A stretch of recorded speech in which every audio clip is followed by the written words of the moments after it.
Paul Levesque has built a resume that just listing it out is enough to overwhelm anyone. For over 3 decades attached to the ring, he became a 14-time world champion, reaching the pinnacle on the biggest stages, from the most prestigious matches to those WrestleMania nights where history was rewritten in front of tens of thousands of fans. He is one of the rare few to completely conquer every milestone the system could offer, from the Royal Rumble, King of the Ring, all the way to becoming a Triple Crown champion and Grand Slam champion titles reserved only for those with enough talent and enough endurance to survive across multiple different eras. But Paul's achievements don't stop at the championships. He helped shape the way an empire operates, participating in creative decisions, training, and developing the next generation, laying the foundation for new stars and helping a brutal industry survive, expand, and reinvent itself. In the public eye, Paul Levesque is the image of enduring power, of victory that stretches across the years, of a man who always seems to stand at the very top of the game, not just beating opponents, but beating time itself. But behind that massive list of accomplishments is a price that no trophy ever records. For 30 years, Paul Levesque lived 2 parallel lives, so separate that almost no one could see the line between them. One life belonged to the spotlight, where he had to be strong, ruthless, and never allowed to hesitate. The other life was the real person, carrying pressure, exhaustion, and pain tightly compressed under iron discipline. He learned to turn silence into a shield, control into a survival habit, and endurance into his very identity. When the heart attack in 2021 happened, those 2 lives could no longer coexist as before.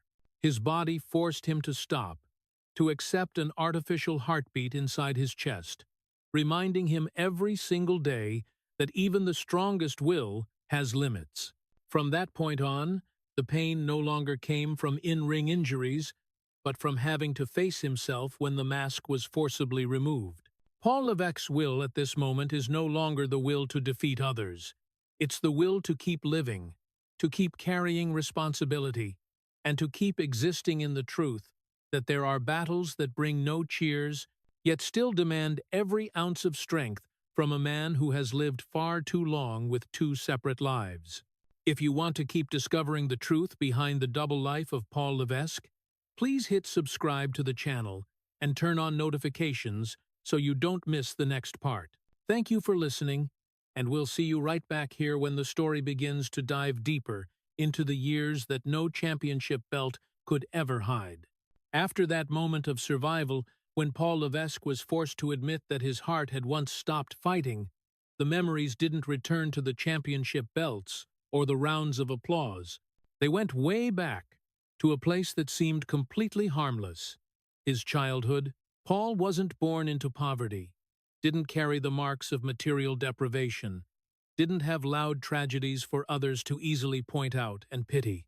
He grew up in a middle-class family in New Hampshire, where on the surface, everything looked stable, neat, and orderly. But that very stability hid another kind of wound, quieter and more dangerous, a childhood where emotions weren't forbidden, but they also weren't encouraged to exist. In that house, people didn't talk much about feelings. No one asked, "Are you sad?"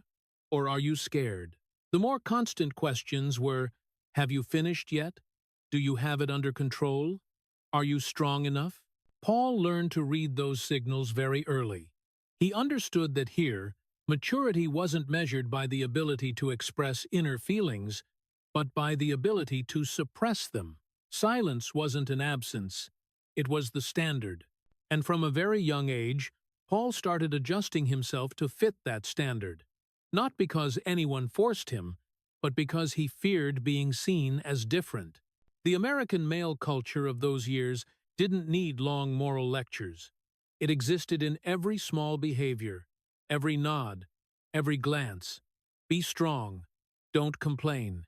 It wasn't a slogan on the wall, it was an unwritten law. On the schoolyard, on the sports field, in adult conversations, the message was always clear. Men have to endure. have to stand firm, have to handle it themselves. Paul saw the men around him rarely talk about fear or weakness. And so, he followed suit, little by little, until not expressing emotions became a natural reflex. Paul wasn't a gloomy or rebellious kid. He was just a child who adapted very quickly. When he felt sad, he didn't seek comfort. He found ways to make the feeling disappear. When he felt scared, he didn't admit it. He found ways to control the situation. And when he felt he wasn't good enough, he didn't ask why. He imposed stricter discipline on himself. Gradually, he learned a simple but haunting equation. Silence equals safety. Control equals worth. The better he controlled himself, the less vulnerable he was to other people's gazes. Paul's deepest fear wasn't being defeated. It was being seen as weak. Being seen as weak meant no longer being respected, no longer standing firm in a world that worshipped strength. So, from a very young age, he began building an invisible shell around himself. He chose activities that demanded high discipline, chose environments where toughness was praised. Every time he overcame a challenge, he didn't feel relief. He felt a little safer from the possibility of being seen in a fragile state. The sad thing is that no one realized that this good behavior, this strength, was actually a silent cry for help. Paul didn't cause trouble, didn't complain, didn't make anyone worry, and because of that, no one asked questions. No one asked what a child like that was carrying inside. That absence of questions made Paul believe that the only way to survive was to keep silent, keep enduring, keep controlling everything himself. The emotions didn't disappear, they were compressed, layered, waiting for a day to find a way out. When Paul entered his teenage years, discipline had become instinct. He found safety in clear boundaries, in rules that, if followed, meant he wouldn't be judged. His body began to become the tool to prove his worth. Not because he loved pain, but because physical pain was easier to handle than mental unease. Pain can be endured. Weakness cannot. That was the logic Paul carried with him, not as a choice, but as something obvious. Looking back from the moment after the heart attack in 2021, one can see a straight line stretching from that childhood to his later double life. A boy taught not to cry became a man who didn't allow himself to stop. A child who learned to be silent for safety became a figure living behind a mask for 30 years. The tragedy of Paul Levesque doesn't stem from what he lacked, but from what he was never allowed to have: weakness, acknowledgement, and the right to be himself without fear of judgment. That childhood didn't have a clear moment of collapse. It just quietly laid the first bricks for a life where strength was always prioritized over emotion. And when his body finally had to stop, when his heart refused to keep carrying the role of a warrior, everything that had been buried since childhood suddenly became heavier than ever. Because Paul Levesque wasn't just facing his fragile present, he was also facing a past where he had learned to survive by never being allowed to be weak from the very beginning. From the foundation of a childhood where emotions were tightly suppressed and silence was seen as safety, Paul Levesque stepped into the next phase of his life with what seemed like a very simple choice: training his body. At first, it wasn't ambition, and it wasn't a dream of becoming someone's standout. It was a reflex. When he didn't know how to handle the chaotic feelings inside, he turned to the one thing he could control absolutely: his own body. Heavy weights, the gym, workouts that stretched to complete exhaustion. All of it became a repeating ritual, a place where emotions had no room, where everything was measured by the number of reps, the sets completed, and the ability to endure pain. Bodybuilding wasn't just a sport for Paul. It was a form of reorganizing himself. In the closed space of the gym, everything was clear. Either you lift it, or you don't. Either you endure, or you quit. No vague questions about feelings, no gray areas of sadness or insecurity. Every physical pain had a legitimate reason. Every ache was seen as proof of effort. And most importantly, physical pain was respected. It was seen, it was acknowledged, completely the opposite of mental pain, the kind Paul had learned to hide deep inside since he was a child. Paul's muscles grew bigger over the years, and along with that came another quiet transformation. The person inside him began to shrink, not because he became cold or emotionless, but because he no longer allowed himself to touch that fragile part anymore. Every time an emotion rose up, he pushed himself to train harder. Every time unease appeared, he tightened his discipline even more. The body became a refuge, and at the same time, a prison built from steel, sweat, and persistence, where emotions were buried beneath layer after layer of muscle. Paul gradually realized something he never said out loud, but lived his entire life by it. If you're strong enough, no one asks if you're okay. Strength creates distance. It makes others respect you, admire you, but also makes them hesitate to come closer. And in that distance, Paul felt safe. No one asked questions. No one dug deeper. No one touched the things he wasn't ready to face. The stronger he looked on the outside, the less he was forced to answer the hard questions on the inside. Physical pain became something familiar, even comfortable in a twisted way. It had a beginning and an end. It had a clear cause. It could be overcome with willpower. Meanwhile, mental pain was vague, persistent, and had no destination. Paul chose the pain he could control. And so, every workout didn't just build muscle, it also taught him how to ignore other signals from his body and mind. Mental fatigue was interpreted as lack of discipline. Sadness was considered weakness, and any sign of vulnerability was seen as an enemy that had to be eliminated. When Paul started taking his first steps into the world of bodybuilding and later wrestling, his body already carried a story that no one could read. It was the story of a young man who had learned to survive by turning himself into the thing the world respected most: strength. Every time he stood in front of the mirror, he didn't just see the reflection of growing muscles. He saw a version of himself that he believed would not be hurt. A version that didn't need anyone to protect it. A version that didn't need to say how it was feeling. But the price of that transformation was an ever-growing separation between body and emotion. The more Paul understood his body, the more unfamiliar he became with his inner self.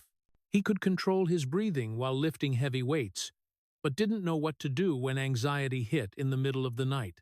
He could force himself to finish one more set, but wouldn't allow himself to admit mental exhaustion. Everything had to be handled through action, through endurance, through keeping moving forward. The tragedy lies in this. No one forced Paul to live this way. He wasn't chained to the gym. No one ordered him to become strong. But because that choice gave him a sense of safety, he clung to it tightly. And over time, it stopped being a choice. It became the only way he knew how to survive. Strength, which once helped him avoid being hurt, gradually became the thing that prevented him from reaching himself. Looking back, we can clearly see the central tragic metaphor of Paul Levesque's life taking shape right here. For Crystal, it was singing where emotions were released. For Paul, it was the body where emotions were buried. One person sang to survive. One person lifted weights so he wouldn't have to feel. And that very difference shaped two paths, two different kinds of tragedy. Paul didn't use his body to express his inner world. He used it to hide it. Every muscle was another wall. Every drop of sweat was a refusal to face real emotion. The deeper he went down this path, the better Paul became at enduring. And the world around him rewarded that endurance with recognition. People praised his discipline, his strength, his willpower. No one asked what he was carrying inside. And Paul didn't want them to ask, because he had grown used to believing that his worth lay in the ability to not need anyone to check on him. In the silence of the gym, in the clanging of metal, he kept building his body little by little, while the human part inside quietly shrank, waiting for a day when it would no longer be buried under the steel of strength. When Paul Levesque stepped through the door into WWF, It wasn't the glorious, shining moment people usually tell about the American dream. It was a quieter transition, carrying the tension of a man who had spent his whole life preparing to endure, but had never truly prepared to be seen. The years of training his body had brought him to this threshold, not as a naive young man chasing the spotlight, but as someone who had learned to survive through discipline, through control, through hiding everything that didn't fit the strong image the world expected. WWF wasn't just a bigger stage. It was a place where every gaze was magnified, every weakness was exposed, and every unnecessary emotion could become a burden. Paul understood that immediately. In the early days, the name Hunter Hearst Helmsley appeared as a carefully designed character. Aristocratic, arrogant, distant, cold. It wasn't the real Paul, but it was a version safe enough for him to stand under the lights without having to bring his entire inner world along. Hunter Hearst Helmsley didn't need to be loved. That character existed to be seen, to be hated, to be challenged. And in that distance, Paul felt a frighteningly familiar sensation: safety. Safety because no one tried to get inside. Safety because everyone only reacted to the mask, not to the real person. Then, that name was shortened, sharpened, turned into Triple H, a short, tough name that carried violence and power. This transformation wasn't just a branding change, it was a psychological turning point. Triple H was no longer an experimental role. He became the embodiment of a villain that the audience both feared and couldn't look away from. This character gave Paul things he had never had before: clear power, an unquestionable position, and most importantly, absolute emotional distance. Behind that mask, Paul didn't have to explain who he was, didn't have to reveal how he felt. Everything was already defined. Under the blinding lights of the ring, Triple H was allowed to do things that Paul Levesque in real life would never permit himself. Brutal, controlling, merciless.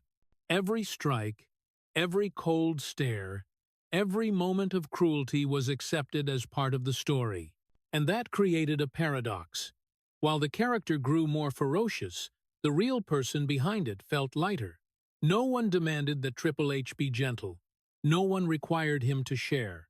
No one expected vulnerability. That character was born to shield Paul from the questions he didn't want to answer. Paul soon realized that behind the mask, he didn't need to be himself.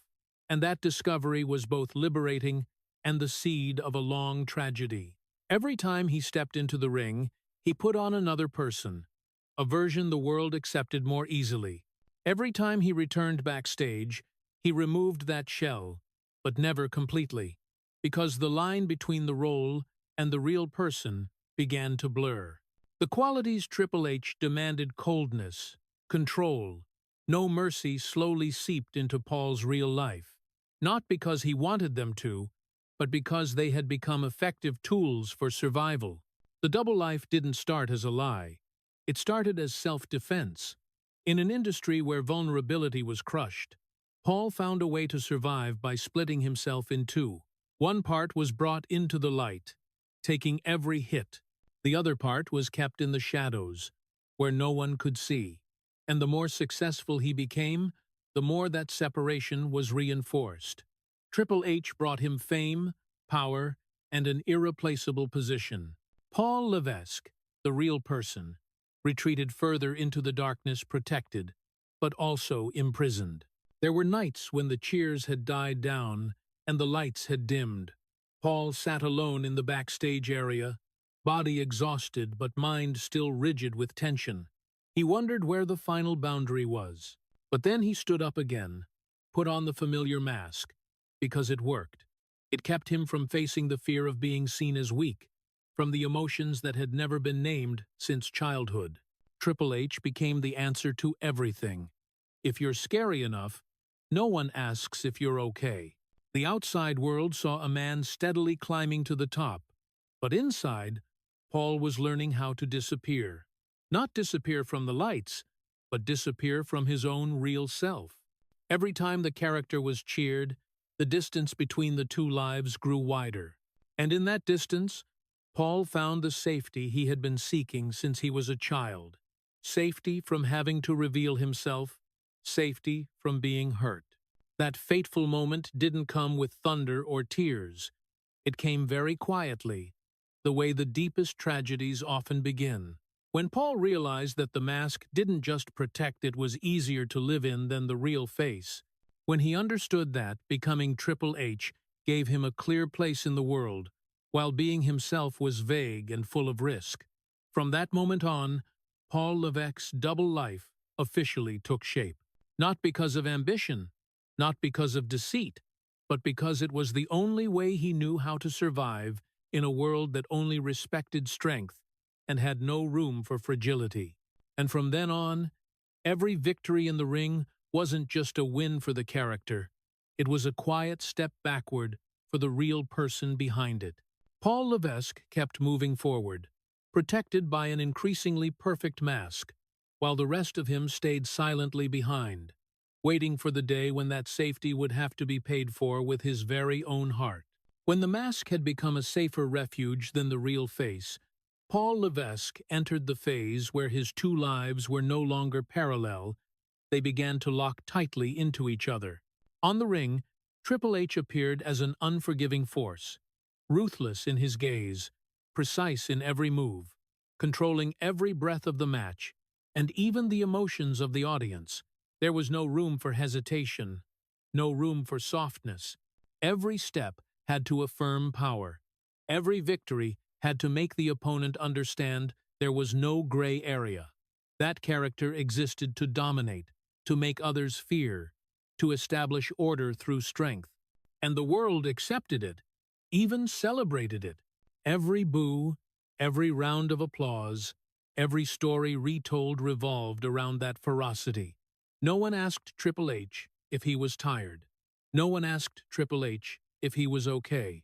They didn't need to know. This character was born not to be asked. Outside the ring, Paul Levesque withdrew into a completely different space.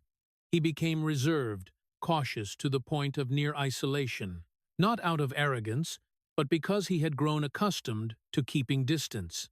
The more famous he became, the less he spoke. The more power he held, the more he avoided sharing. His conversations rarely delved into emotions, rarely touched on anything truly heavy. He chose silence not because he had nothing to say, but because speaking would mean breaking the fragile balance he had built over so many years. In the world beyond the ring, Paul existed as an observer, a pacekeeper, someone always controlling the context so no one could get too close. No one asked how Paul was living, partly because they assumed someone in his position didn't need to be asked, partly because he himself unintentionally sent the signal that such questions were unnecessary. He always appeared calm, certain, as if everything was firmly in his grasp. And in an environment that worshipped strength, that outward stability was mistaken for inner peace. People looked at the accomplishments, the power, the image of absolute control, then concluded that Paul Levesque must be fine. No one stopped long enough to wonder what the price of that stability really was. No one wanted to know what Triple H was really like either. That character worked best when he had no human depth. The simpler, the more brutal, the easier to consume. Triple H existed as a symbol, not as a person, and Paul understood that. He understood that if the character was humanized too much, it would lose its power, so he kept the boundary. But the problem was, that boundary didn't just keep the audience out, it also kept him in. Every time he put on the role, he stepped a little further away from his real self. Every time he removed the mask, he carried its echo with him, as if he no longer knew how to separate completely. Those two lives gradually no longer allowed each other to exist independently. Triple H's success demanded that Paul keep pushing, keep controlling, keep sacrificing the most fragile parts. And Paul's silence fed the character, making it colder, harsher. This was no longer balance, it was a closed loop. One side could not collapse without dragging the other down. If Triple H weakened, Paul lost his protective armor. If Paul revealed too much, Triple H lost his authority. There was no escape that didn't destroy at least part of himself.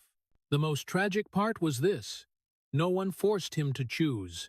There was no specific enemy, no clear turning point. Just small decisions repeated over the years, each one logical, each one effective in the short term. But added together, they created a life where survival meant continuing to split himself in two. Paul no longer remembered the last time he was allowed to be tired. Every sign of exhaustion was interpreted as lack of discipline. Every moment of doubt was suppressed with more work, bigger responsibilities, tighter control. There were nights, after all the lights had gone out, when Paul sat alone with a hard-to-name emptiness. Not a clear sadness, but a quiet absence. He had lived too long in two roles to know where to place the question, how am I actually living? Triple H wasn't allowed to ask. Paul wasn't used to asking. And so the question just hung there, unanswered, growing heavier. The two lives locked together like perfectly meshed gears that could not stop turning. Each rotation created more pressure. Each passing year, the gap between the real person and the role didn't narrow, it was covered better. On the surface, everything looked stable. But inside, Paul was paying the price with deepening isolation. He had colleagues, power, family, but the feeling of being truly seen and full? No. No one really touched the part of him he had hidden since childhood. And he himself wasn't even sure if he still knew how to open that door anymore. The tragedy of Paul Levesque in this phase wasn't that he was misunderstood. It was that he was understood too simply. The world saw a dominator in the ring and a steady leader outside it, then believed that was the whole story. No one saw the accumulated fatigue, the nameless tension, and the quiet fear that if he ever stopped one day, both lives would collapse at once. And in that fear, Paul kept walking, kept maintaining both roles, because he saw no other path, no escape that didn't destroy one side. And so he chose to keep enduring, to keep living the double life, hoping that control would be enough to hold everything together, even as the price grew larger every day. When the two lives had locked tightly together, with no safe way out, power stepped in as a new, heavier compression than any opponent Paul Levesque had ever faced in the ring. His marriage to Stephanie McMahon, from the outside, looked like a natural progression in both career and personal life. Two people who met in the same world, who understood the brutal pressures of this industry, who shared ambition and responsibility. But along with the love, that bond also brought a new shadow, not from any one individual, but from an entire empire. From that moment, Paul no longer represented just himself or a character. He became part of WWE on a deeper level, where every move was scrutinized, every decision carried consequences far beyond the personal. Rising power meant rising suspicion. Plenty of people looked at Paul and saw only the title the boss's son-in-law. To them, his success was never pure. It always came with the question, did he really deserve it? Or was he only there because of the connection?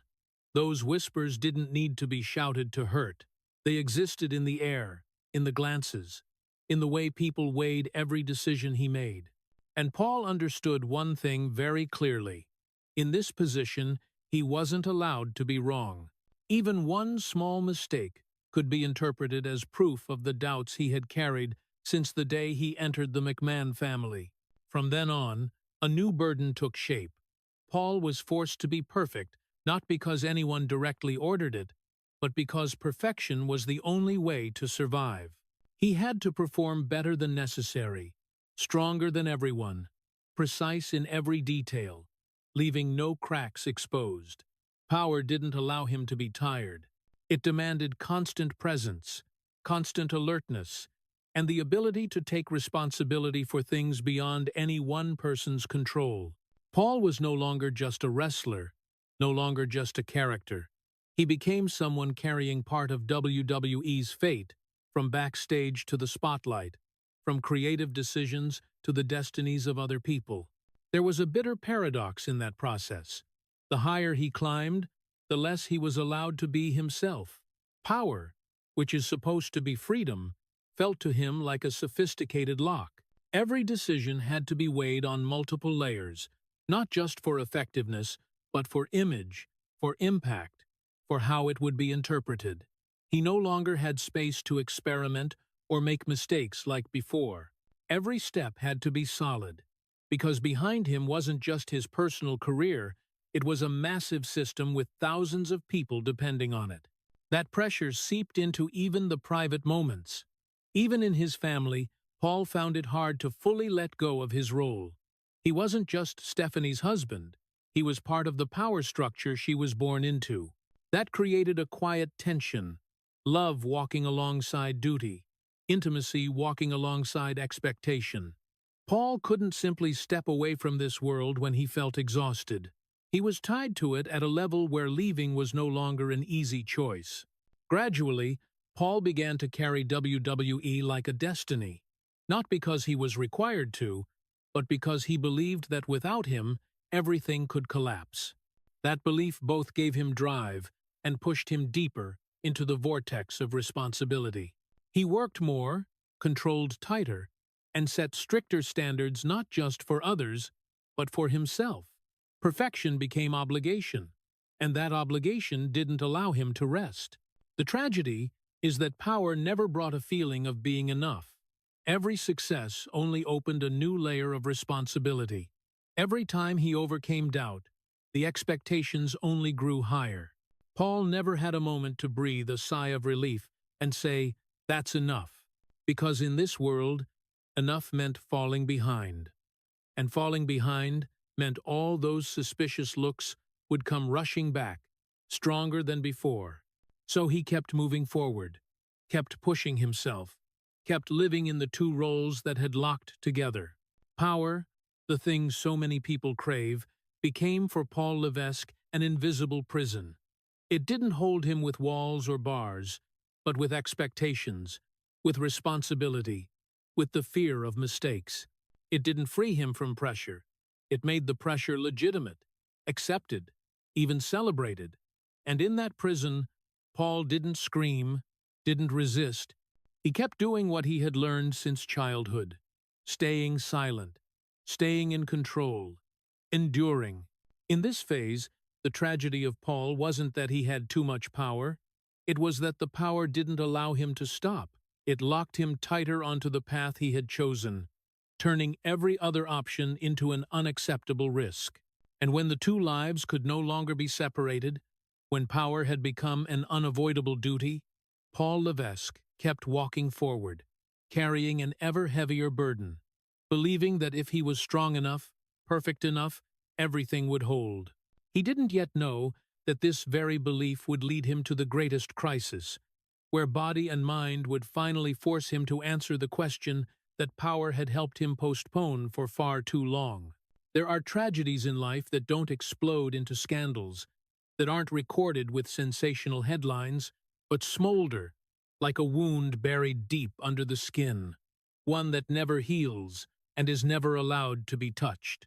For Paul Levesque, that tragedy is named Chyna, not because their relationship was once famous, but because it sat right at the most dangerous intersection of love, work, and power, a place where no decision is innocent and no silence is completely neutral.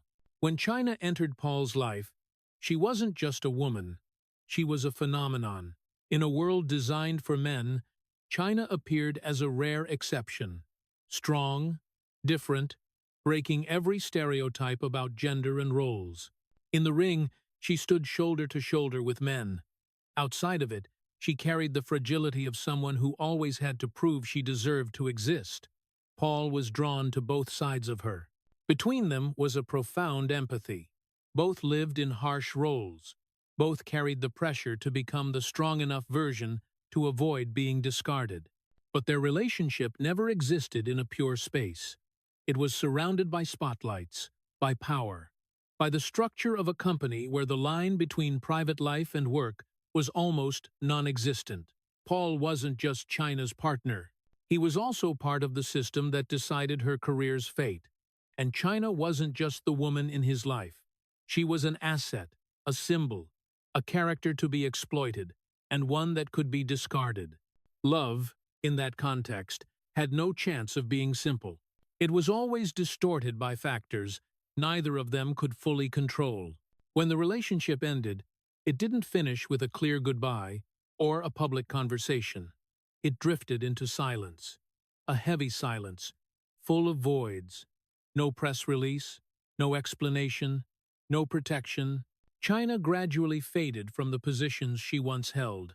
Opportunities dried up, doors closed, and at the same time, Paul stepped deeper into power, into responsibility, into a role that didn't allow him to look back for too long. Chyna fell into isolation in a way that no one noticed right away. It wasn't a sudden crash, but a series of small, repeated losses. She was cut off from the environment that once gave her identity. She lost the stage, lost the recognition, lost her emotional anchor. Long accumulated psychological wounds were no longer shielded by lights or cheers. Addiction didn't appear as a sudden fall, but as a desperate attempt to fill the void. And while the world slowly turned its back, Paul chose silence. That silence wasn't because he didn't know. It wasn't because he didn't care. It came from the very power structure he was locked inside. Every word could be interpreted. Every action could set a precedent. And in a world where he was forced to be perfect, silence became the safest choice. But safe for whom? For the system, for the position, for the image, not for the person sliding downward outside the spotlight. This is where the moral tragedy becomes most painful. Paul didn't directly push Chyna out, but he also didn't pull her back. He didn't cause every wound she endured, but he was part of the context that prevented those wounds from healing. In his silence, he protected many things, except the relationship that once meant so much to him, and that created a burden no title could ever erase. When Chyna passed away, the world responded with belated tributes. People spoke of her legacy, her pioneering role, how she paved the way for women in a brutal industry. But those words came too late. For Paul, her death wasn't a media event. It was the final period on a story that was never fully told. A wound sealed forever, never allowed to be opened, never allowed to be explained, never allowed a public apology. Paul didn't step forward to defend himself. He didn't publicly admit fault. And that very quietness made the story even heavier. Because some tragedies don't need accusations to exist. They live in memory, in private moments, in questions that never get answered. Could he have done something differently? Could one action, one word, one timely protection have changed anything? No one can know for sure. And Paul couldn't turn back time to try again. The only thing that can be said with certainty is this. Chyna is the wound Paul Levesque was never allowed to speak aloud. In a world where he always controlled the narrative, this was the story beyond his control. It has no right version, no neat ending, only the raw truth that one person fell and another person watched in silence, bound by the very things that lifted him so high. This tragedy doesn't turn Paul into a villain, but it also doesn't allow him to be fully cleansed. It exists as a moral gray area, where responsibility can't be measured by rules or contracts. It lies in the fact that one human being couldn't save another when there was still time. And because of that, this pain is different from every other pain in Paul Levesque's life. It doesn't come from failure, from injury, from power. It comes from silence. A silence that stretched so long, it became permanent. From that moment on, Paul's two lives weren't just locked together by power and role, they were also bound by a memory that could never be released. Every time he speaks about responsibility, about protecting the next generation, about building a more humane environment, somewhere deep down, the name Chyna is still present. Not as an accusation, but as a painful reminder that there are people we cannot save, Not because we aren't strong enough, but because we chose the wrong moment to stay silent. And that is why, for the rest of his life, Paul Levesque carries a tragedy that is never allowed to close.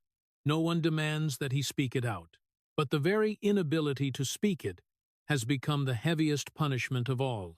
After Chyna's death, Paul Levesque did not collapse in front of the public.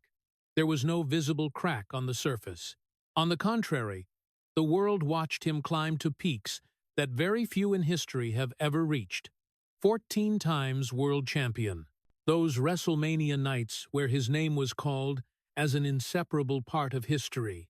Moments when power no longer rested in muscles or single victories, but in the central position of the entire system. From the outside, this was the phase where every effort, every sacrifice seemed to be rewarded. Paul Levesque had won, and he won big. But right in what was seen as his most glorious period, another truth quietly took shape. The championship belts couldn't save him. They covered, but they didn't heal. They lifted him up, but they couldn't hold what was crumbling inside. Every time he stepped out at WrestleMania, Paul didn't just put on the character Triple H. He carried an entire history. He represented endurance, power accumulated over the years, the image of a man who had overcome every challenge this industry threw at him. But behind those grand entrances was a body slowly falling apart. Injury after injury, knees, back, neck, muscles. No part was left intact. The pain no longer came and went. It stayed. It became the background. Chronic pain wasn't something that made him collapse right away. It was something that forced him to live with it every day, like a constant background noise that never turned off. Paul endured physical pain the same way he had endured everything else in life. In silence, under control, moving forward. He didn't allow himself to complain, because complaining meant weakness. And weakness, in the world he stood in, was not permitted. The matches continued. The championships continued. And at the same time, his body kept sending out cries for help that he had grown used to ignoring. Because if he stopped, he would have to face the question he had avoided for so many years. If there was no more Triple H, who was he? Backstage power came as a kind of compensation. When his body no longer allowed him to fight like before, Paul gradually shifted to another role. The role of the one who controls the story, shapes the landscape, decides who gets elevated and who gets left behind. There, he was still strong, still irreplaceable, still the center, but that power carried a different, more subtle pressure. It didn't strike at the muscles, it struck at the nerves. Every decision carried responsibility for other people's careers. Every choice could create enemies. And in that role, Paul was even less allowed to be wrong. There was a bitter paradox. When Paul's power reached its peak, his freedom almost disappeared. He became trapped inside the very character he created, not just in the ring, but in the way the world perceived him. Triple H was no longer just a role. It became an expectation. People expected him to always be tough, always cold, always in control. No one accepted a tired Triple H. No one wanted to see a doubting Triple H. And Paul, the man behind it, kept meeting those expectations even as the price grew higher. His body became the final battlefield. The surgeries, the long recoveries, the pain that stretched on until it felt normal. Some mornings, just getting out of bed was a challenge, but he still appeared in public as if nothing had happened, because that was what he had learned very early. Don't let anyone see you breaking. Each new championship no longer brought the feeling of victory like before. It felt more like a delay, a postponement of the moment he would have to admit he was paying with his own body and mind. The scariest thing wasn't the pain, it was the feeling of being trapped. Paul was no longer sure whether he was controlling the character or the character was controlling him. Triple H had once been a safe mask, but now that mask had become too heavy to remove and too familiar to throw away. If he let it down, the entire structure he had built, reputation, power, position risked collapse. So he kept wearing it, even when his body no longer had the strength to support it. On the outside, the world kept celebrating the milestones. 14 world championships were mentioned as proof of greatness. WrestleMania became the stage where legacy was carved deep, but inside, Paul grew further and further from the feeling of victory. The moments standing at the top no longer brought joy. They only brought a quiet question. Why isn't all of this enough? Not enough to soothe the pain, not enough to make up for the losses, not enough to heal the unseen wounds. Championships could affirm status, but they couldn't save the person. They couldn't give Paul back a whole body. They couldn't free him from the burden of two lives that had merged into one. They couldn't erase the memory of what wasn't saved in time. And the more he realized that, the more Paul understood he was living in a cruel paradox. The more successful he became, the more tightly he was bound. This phase marked the outer peak, but also the silent collapse inside. There was no explosive moment, no clear fall, just continuous erosion, day after day, as body and mind slowly drained under the armor of success. Paul Levesque kept walking, kept holding his role, because he saw no other choice.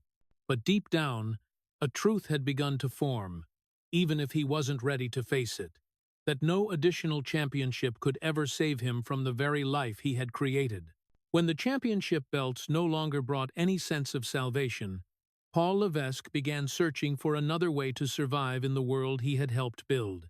No longer the grand entrances, no longer the center of the spotlight, he gradually stepped back to where the noise was smaller, but the responsibility was heavier. That's where NXT was born, not as a secondary brand, but as a quiet act of redemption. Paul never said it out loud, but in the way he worked, in the understated decisions and the private conversations, you could feel a deep longing. If he couldn't save himself, at least he would try to protect those who came after from the path he had been forced to endure. NXT became the space where Paul could do what he had never allowed himself to do: care about the people before caring about the image. He saw in those young faces the excitement, the fear, and the fragility he had buried for so many years. Instead of demanding they be tougher, endure more, he began talking about things no one had ever talked to him about. He encouraged them to understand their bodies, to understand their limits, and most importantly, to understand their emotions.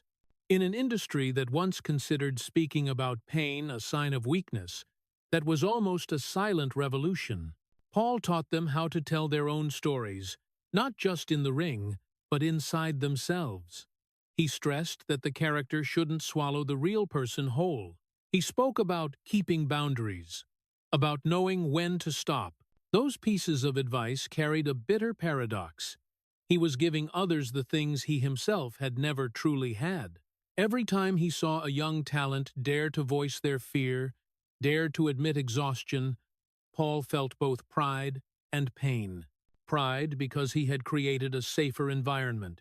Pain because he realized he had lived far too long in a world that didn't allow those things to exist. In NXT, Paul didn't seek applause. He stayed away from the lights, away from the familiar titles.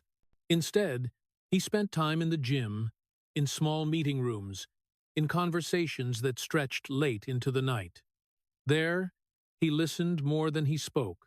And when he did speak, he chose simple words, not the voice of power, but the voice of experience. The injuries, the mistakes, the prices paid, he didn't sugarcoat them, and he didn't sensationalize them. He told them like someone who had been through it and didn't want anyone else to pay the same price. But in the process of building others up, Paul gradually faded from the spotlight, not because he was pushed out, but because he chose to step back. Each step backward carried accumulated fatigue. His body no longer allowed the old rhythms of life. The chronic pain reminded him that time was not on his side. And in the quiet of backstage, Paul began to face a new kind of emptiness. If he was no longer the center, then who was he? NXT gave him a different purpose, but it didn't erase the old cracks. Every success of his students was both a joy and a reminder that he was giving away opportunities he himself never had.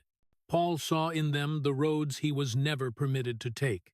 He saw lives that could be more balanced, healthier, and somewhere along the way, he accepted that he would never get those things back for himself. Redemption, if there was any, wasn't about starting over. It was about making sure others didn't have to repeat his mistakes. There were nights, after everyone had left the training center, when Paul sat alone, listening to the echoes in the empty space. He thought about the years that had passed, about the decisions that had brought him here. NXT wasn't personal salvation. It didn't make his body whole again, didn't erase the memories of what was lost, but it gave him a reason to keep existing in this world without needing to wear the old mask. Here, he didn't need to be Triple H. He just needed to be a guide. Fading from the spotlight wasn't failure. It was a painful but necessary transformation. Paul no longer needed to prove he was the strongest. He needed to prove that strength could be used to protect, not just to dominate, and in that process, he accepted that he wouldn't be remembered the way he once was. Not as a conqueror, but as someone who laid foundations. In that way, NXT became Paul Levesque's quietest legacy. Not everyone saw it. Not everyone understood what he put into it. But in every person who stepped out from that environment, there was a part of him set free. A part of the boy who was taught never to cry. A part of the man who once lived two lives. And even as Paul gradually faded from the lights, his trace became clearer in the way the new generation was treated, was listened to, was allowed to be fuller human beings. That was the final paradox of this phase. By building others up, Paul Levesque accepted his own fading, not because he no longer had value, but because he understood that some legacies don't need a name attached. And in that fading, he found a fragile kind of peace enough to keep walking forward, even knowing that bigger storms still waited on the road ahead. The quiet of NXT once gave Paul Levesque a fragile breathing space, but his body no longer had the patience to wait any longer. The year 2021 didn't come to him with a violent collision or a clear accident, but with silent, elusive signs, much like every greatest tragedy in his life. Prolonged fatigue, seemingly harmless shortness of breath, a heavy feeling in his chest that he had grown used to ignoring. For decades, Paul had learned to treat those signals as noise, as something he could overcome with discipline and willpower. But this time, his body refused to accept the silence anymore. Heart failure was not like the injuries Paul had faced before. It didn't hurt in the familiar way. It didn't allow him to measure it by endurance. It couldn't be crushed by a warrior's spirit. It arrived as an absolute refusal. A clear and ruthless message. You cannot continue as before. For the first time in his life, Paul Levesque stood before an opponent he could not control, could not bargain with, could not challenge by trying harder. The moment the doctor spoke about the risk of death, had no background music, no spotlights, no audience, only thick silence, and a man forced to confront the possibility that he could disappear without anyone noticing in time. Not in the ring, not amid cheers, but in a white room where every title became meaningless. That was the first time Paul truly felt his own fragility, not as an abstract concept, but as a cold reality. Having an ICD, an implantable cardioverter defibrillator, surgically placed in his chest, marked a point of no return. From that second, his heartbeat no longer belonged entirely to him. It was monitored, adjusted, intervened with by machinery. For someone who had spent his entire life controlling every smallest detail of his body and surroundings, this was a deeper blow than any defeat. Paul didn't just lose the ability to compete. He lost the illusion that he could steer his fate through sheer will. There was a very particular fear that came with that experience. Not the fear of dying in front of a crowd, but the fear of dying in silence. No audience, no story to tell, no legacy shouted in the final moment. Just a sudden stop of a body that had carried too much for far too long. Paul realized that if the worst happened, the world would keep turning. WWE would continue. NXT would continue. The people he had built up would continue, and he could vanish like a missed heartbeat. For the first time, Paul could not escape into work to forget the fear. His body forced him to stop. No more high-intensity training, no more packed schedules, no more sleepless nights backstage. He was placed in a state he had never learned how to exist in. Relative stillness, listening to himself, and in that silence, everything he had buried for years began to rise. Memories, choices, things that were never saved, questions that were never answered. Surviving heart failure didn't bring a sense of victory. It brought a kind of guilt. The guilt of someone given extra time without knowing what to do with it. Paul didn't feel blessed. He felt forced to confront. To confront the truth that his body had paid the price for everything he once considered necessary. To confront the reality that there was no way back, no way to keep living the two lives as before. The ICD sits in his chest like a constant reminder. Every heartbeat is a permission. Every day that passes is an extension. For Paul, it was both life and a psychological burden. He was no longer allowed to take risks, no longer allowed to ignore warning signs, no longer allowed to pretend he was invincible, and that forced him to relearn how to exist from the beginning in a body he no longer fully controlled. There were nights when Paul woke in the middle of silence, listening to his own heartbeat, wondering if tomorrow would come, not in a melodramatic way, but in a very real, very raw way. The nearness of death didn't panic him. It made him painfully awake. He realized that for so many years, he had lived as if he would never have to pay the final price. And now, that price had been presented clear, non-negotiable. This is the point of no return. No more Triple H in the ring. No more proving himself through his body. No more hiding behind a role or power. Just Paul Levesque, a man forced to accept his own limits. The tragedy of his survival is not that his heart once stopped. It's that he has to keep living, after every familiar defense mechanism has been stripped away. From that moment on, everything ahead carried a different color. Life was no longer a given. Every decision weighed more. Every day felt more fragile. And in that fragility, Paul Levesque entered the hardest phase of his life, learning how to exist without being allowed to run anymore. After the heart failure in 2021, Paul Levesque did not enter a retirement phase like other legends. There was no carefully prepared farewell match, no WrestleMania stage to close the circle, no 10-minute tribute video, or one final chant of his name echoing through the arena. The war ended not with a climax, but with silence, and that silence made the ending more painful than any defeat. Triple H did not disappear in a blaze of glory. He simply could no longer appear, not because the audience turned away, but because his body had delivered the final verdict. No negotiation, no extension, no one more time.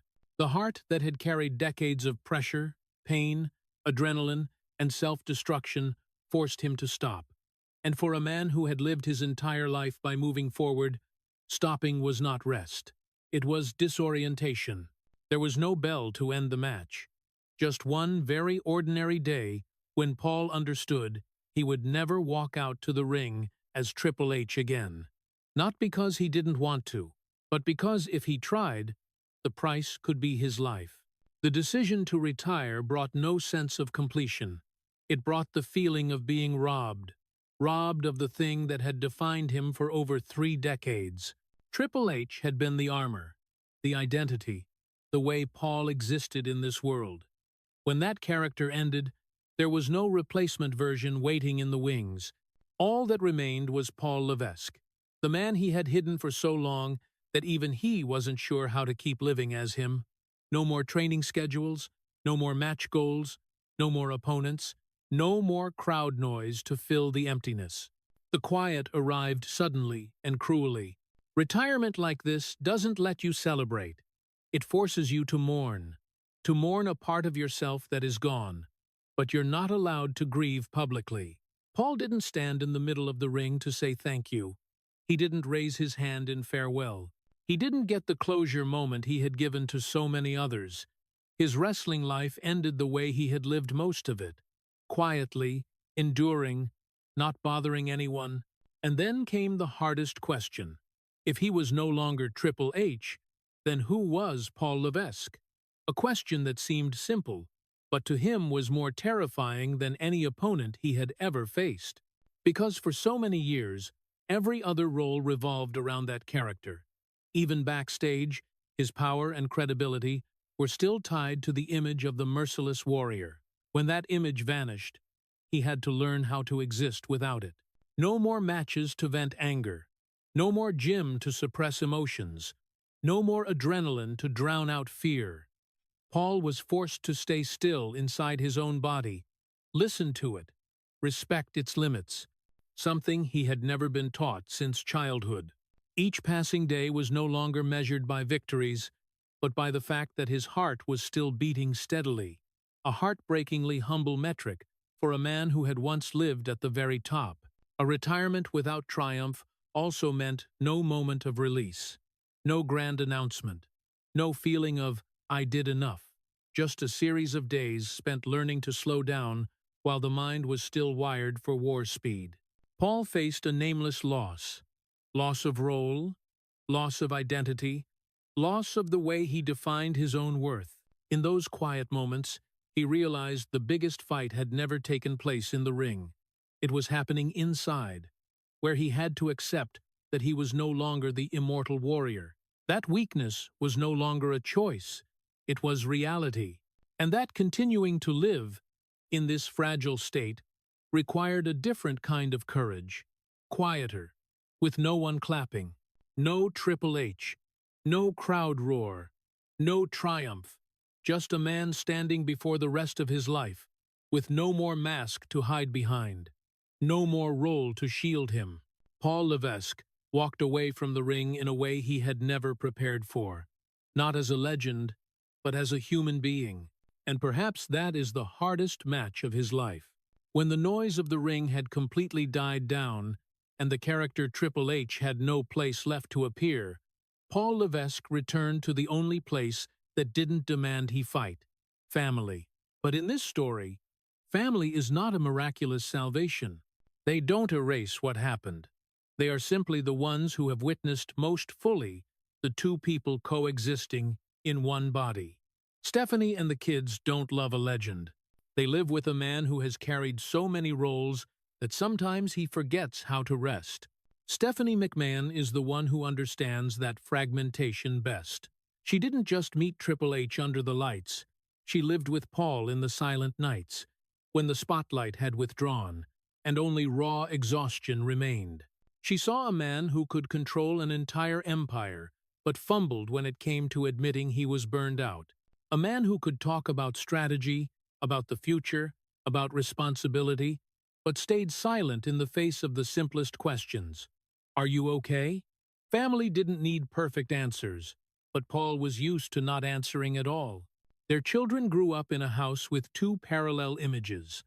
A father who appeared on television as a symbol of power, and another father, very real, very tired, very quiet, sometimes absent not because he didn't love them, but because he didn't know how to stop. Children don't analyze, they just feel, and they felt the tension, the caution, the presence always carrying responsibility. Paul loves his children, but that love always comes with fear. Fear of not being enough, fear of getting it wrong, fear of making the same mistakes he had made elsewhere. Family is the only one who knows both Paul and Triple H.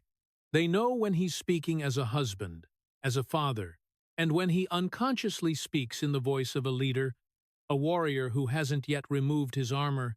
Stephanie knows there are days he sits in front of her, but his mind is somewhere very far away, still working on a match that no longer exists. The kids know there are evenings he's home, but he's not really there. Not because he doesn't care, but because he never learned how to be present without carrying the load. After the heart failure, family became the tether that kept Paul tied to life. Not through grand words, but through very small things. Slower meals, mornings without hurry, moments of silence that didn't need to be filled. Stephanie didn't try to fix him. She didn't demand he become a different person. She just stayed there, long enough, patient enough, so he wouldn't disappear completely into the emptiness after retirement. But even that love couldn't erase the pains he carried. It only helped him live with them. Family is not the place where Paul unloads every burden. Sometimes, precisely because he loves them, he holds on to more. He doesn't want the kids to see him weak. He doesn't want Stephanie to carry extra worry. And so the old habit returns. Silence as protection. But unlike before, that silence is no longer absolute. Family, by their persistent presence, forces him to stay in the present, even when that present is uncomfortable. There are evenings when Paul looks at his family and realizes a painful truth. They are witnesses, not saviors. They watched who he became, what he lost, the parts of life that can't be redone, but they cannot fix the past for him. They cannot answer the moral questions that were never spoken. They cannot heal the wounds created in silence over decades. Family can only be there, walking with him, one day at a time. And that is what makes this bond so painfully real. No illusion that love will wipe everything clean. No script where every pain gets neatly resolved. Just a simple truth. Paul Levesque is still alive because there are people who need him, and because he is slowly learning to need them. Not as a hero, not as someone unbreakable, but as a man who went too far in carrying everything alone. In family, Triple H has no place, but traces of him remain. They show up in the way Paul reacts to stress, in the hesitation to show emotion, in the constant fear that if he lets go, everything will collapse. Family can't erase those traces, but they help him not be completely swallowed by them. And perhaps that is their most important role in this phase, keeping Paul alive not by saving him, but by staying with both people he once was, not choosing sides, not demanding he become someone else, just walking with him through the rest of his life, where victory is no longer measured by strength, but by the ability to keep showing up, carrying everything that was never healed. When family became the only remaining anchor, Paul Levesque entered the hardest phase that no championship had ever prepared him for, living without the mask. No more Triple H to retreat into, no more packed schedule to fill the voids, no more daily power to make him feel necessary. For the first time since he was very young, Paul was forced to exist in a state without a role, and that state, instead of feeling relieving, felt suffocatingly heavy. Before, work was the refuge. When he didn't want to think, he worked more. When he didn't want to feel, he controlled more. When memories knocked, he sped up. But now, his body had closed that door. No more pushing through. No more using responsibility as an excuse to avoid. Each day began more slowly, and that very slowness forced him to hear what he had dodged for decades. Silence became the new opponent. Not the backstage silence before going live, but the endless silence with no promised climax. In that silence, memories returned without permission. Old decisions. Moments when he chose silence over speaking up. People who fell out of orbit that he couldn't save. No more crowd roar to drown it out. No more urgent tasks to postpone. Paul had to look straight at questions with no answers, and that made him realize he had never learned how to do this. Living without a mask meant no longer being defined by a role. No one waited for his decisions. No one needed him to control the landscape. His worth was no longer measured by performance or power. For someone who had tied his self-worth to standing firm, this quiet drift felt like the foundation being pulled out from under him. Paul had to learn to accept that he still existed, even when there was nothing to prove, and that was a painful lesson. There were days he woke up with a distinct sense of disorientation, not dramatic sadness, but a persistent emptiness. He wondered what he had lived for all those years, and what was left when all the old survival mechanisms no longer worked. Those questions didn't demand immediate answers. They just stayed, persistent, forcing him to remain with them. No running, no pushing, no shielding. Paul began to realize that losing the mask didn't instantly make him free. It only exposed wounds that had never been tended. But unlike before, he no longer had the strength to bury them again. He learned to sit still with memories, even when those memories showed no mercy. Learned to acknowledge that some things cannot be fixed. Some losses cannot be compensated. Some moral responsibilities have no official punishment, yet they remain part of who he is. Existence now was no longer about conquest. It was about honest endurance. Paul learned to live with ordinary days, where the only victory was a steady heartbeat, family still there, and not disappearing into himself. He learned to listen to his body instead of forcing it, learned to stop when needed, even though the old instinct still urged him forward. No more role also meant no more pre-written story. Paul didn't know where this part of life would lead. No map, no climax, just days lived more slowly, more truthfully. And in that truth, he gradually realized something simple yet profound. Living without evasion requires more courage than any match he ever stepped into. The questions without answers didn't disappear. They stayed, but they no longer dominated. Paul didn't need to resolve everything to be allowed to keep living. He only needed to accept that he is the sum of what he did and what he didn't do. No mask, no justification, no legend. In this phase, Paul Levesque no longer seeks salvation. He seeks presence. Presence in every quiet moment. Presence with family. Presence with himself, even when that self is imperfect, mortal, and no longer shielded by the lights. And it is in that fragile presence that he begins to learn how to exist not as a warrior, but as a human being who has been through too much to keep pretending he was never hurt. When there was no longer a mask to hide behind, when silence was no longer an enemy, but became the mandatory living space, Paul Levesque looked back at his entire life with a painful clarity, not to condemn himself, not to seek pity, just to look straight at the true price of a life called great. And in that gaze, one truth emerged clearer than ever. Paul had given WWE almost everything he had, but what he received in return was never equal to what was lost. He gave his body first, not in one moment, but day by day, year by year.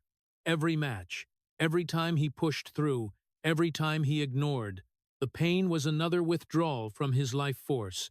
By the time his heart forced him to stop, the price had been paid in full, with no room for negotiation.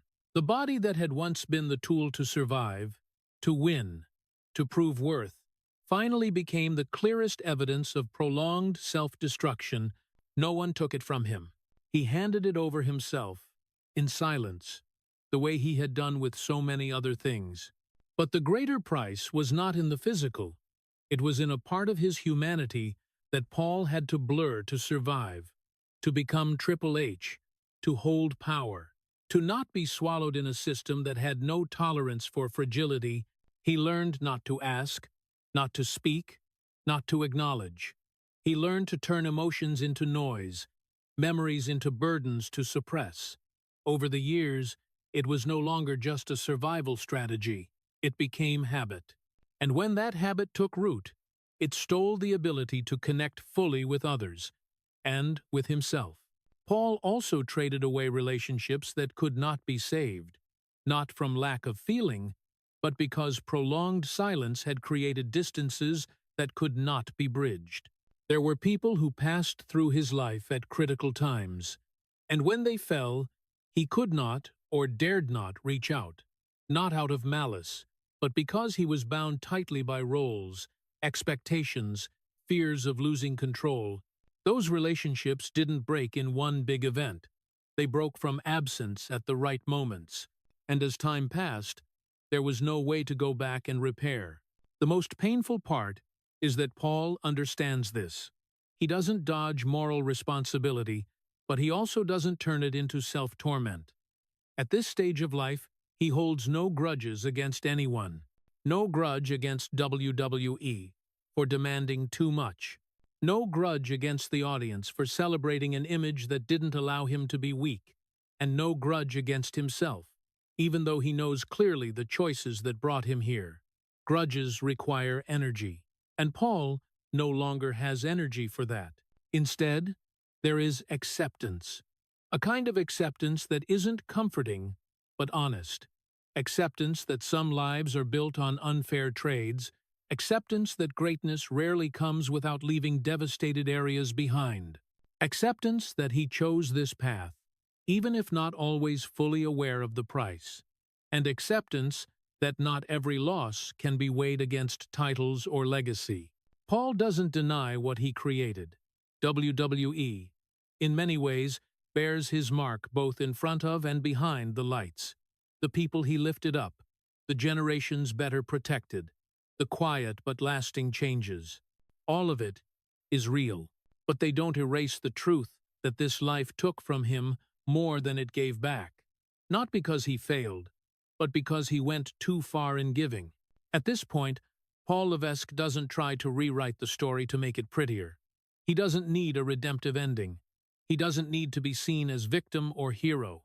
He just needs the truth to stay in its proper place. A life that gave a lot and lost a lot. Both things can coexist without canceling each other out. Looking back, Paul doesn't say he wishes he had lived differently. He just understands that if he lived it again, perhaps he would live more slowly, listen more, stop sooner. But life has no draft, and late understanding doesn't change the past. It only shapes how one moves forward, if there is still time. This life cost Paul Levesque more than it gave him, but it also forced him to face himself, in the end, in a state with no more shielding. And in that facing, there is no grudge, no drama, just a raw truth. This is the price of a life lived to the very edge. No complete glory, no full salvation. Just the late acceptance of a man who gave everything and now learns to keep living with whatever is left. Paul Levesque was never a perfect hero, and perhaps that's exactly why his story deserves to be heard all the way to the end.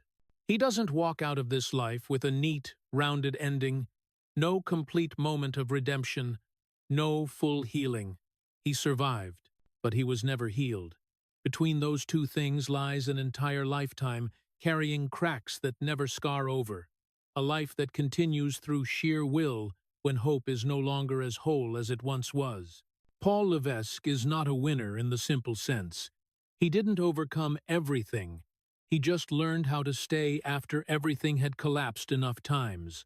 Stay with a body that no longer allows violence. Stay with memories that cannot be edited. Stay with moral questions that have no final answer. And stay with himself when there is no mask left, no role left, no place left to run. Some people leave the battlefield carrying glory. Paul left the battlefield carrying silence, not because he has nothing to say, but because some things cannot be spoken without causing more harm.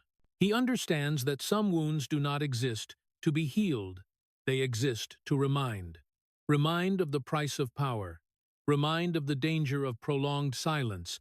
Remind that not every sacrifice is recorded, and not every loss can be measured by titles.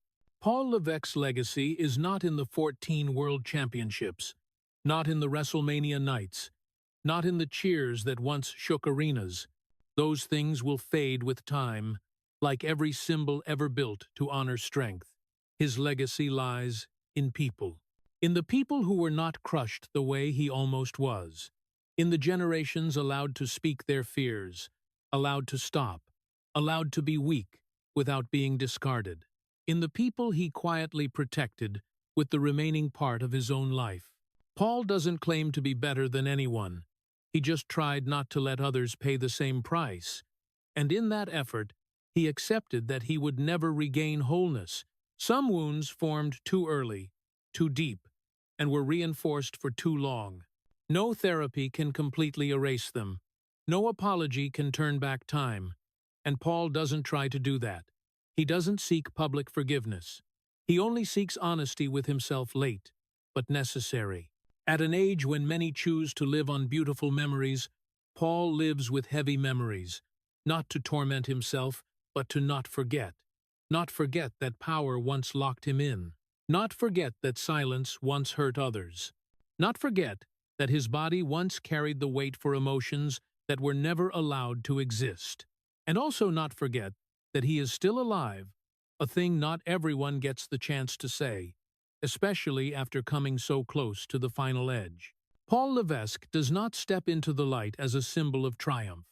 He walks slowly, carrying what's left, without trying to paint it prettier. He doesn't demand to be fully understood. He only hopes to be seen as a human being who lived true to his limits, even if that truth came too late. And in that lateness, there is a quiet dignity no title could ever give. Some survive war and call it victory.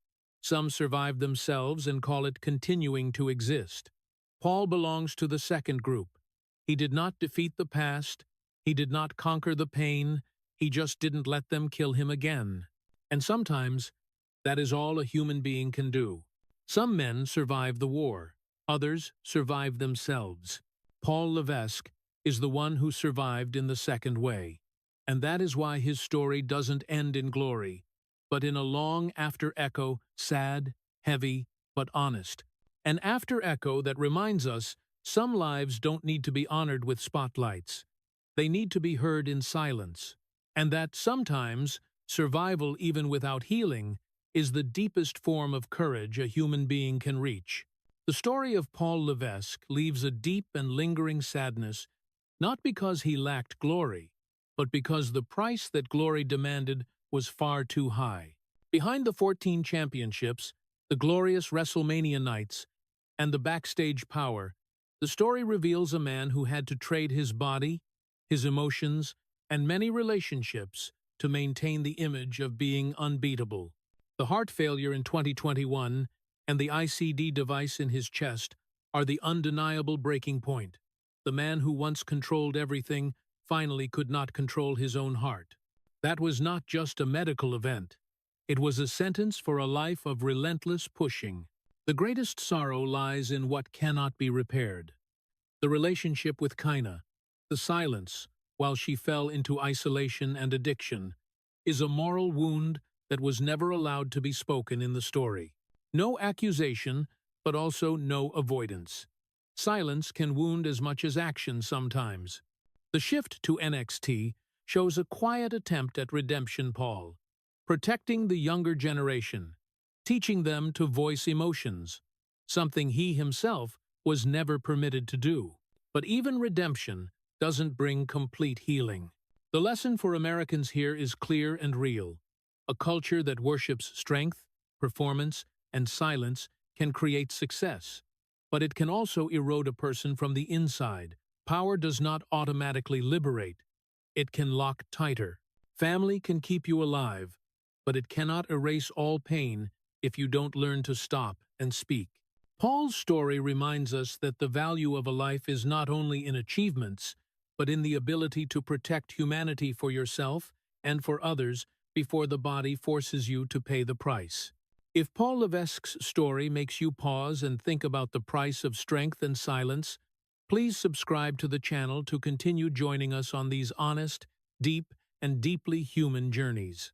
Thank you for listening until the very end, and see you in the next video where we continue telling stories not just about glory, but about the human being behind the lights.